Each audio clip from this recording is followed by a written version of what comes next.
On October 5, 2025, technicians from AeroVironment loaded a palletized laser weapon system onto the flight deck of USS George H.W. Bush in the Atlantic Ocean.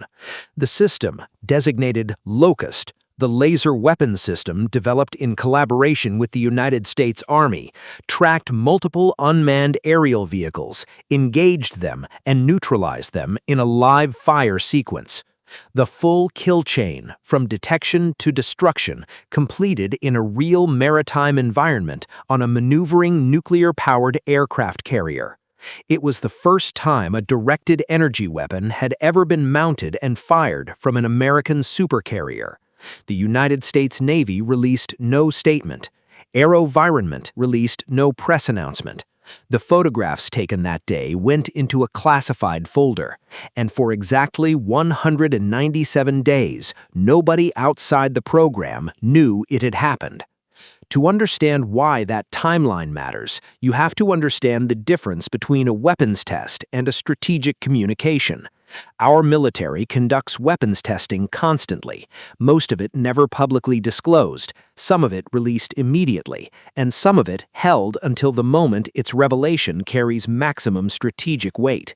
The LOCUST test on October 5, 2025, produced something more valuable than engineering data.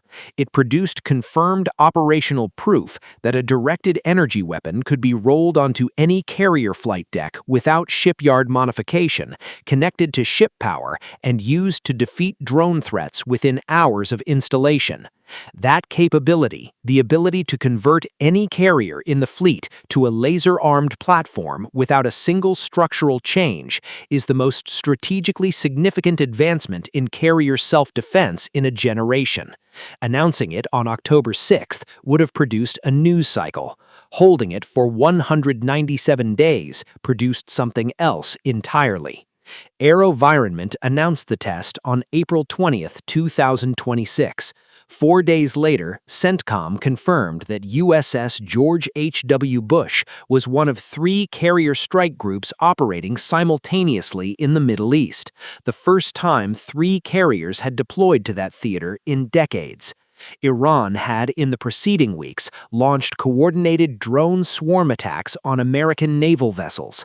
The Iranian drone threat was the active operational challenge the carrier strike groups were managing in real time.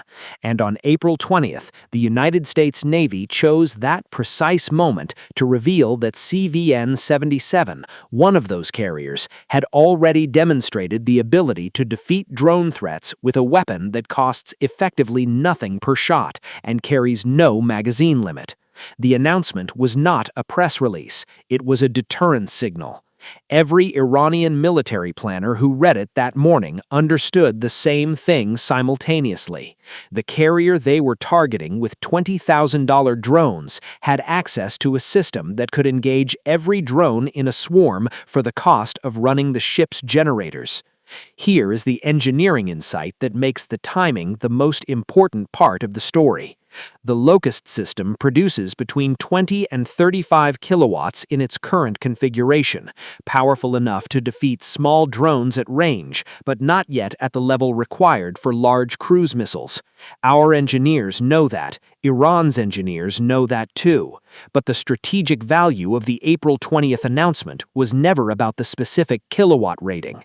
It was about the architecture, the proof that any carrier can carry this system, that no ship modification is required, and that the upgrade path from 20 to 150 kilowatts required for cruise missile defense is already funded and in development. 197 days of silence, released on exactly the right day. That is not secrecy. That is engineering deployed as strategy.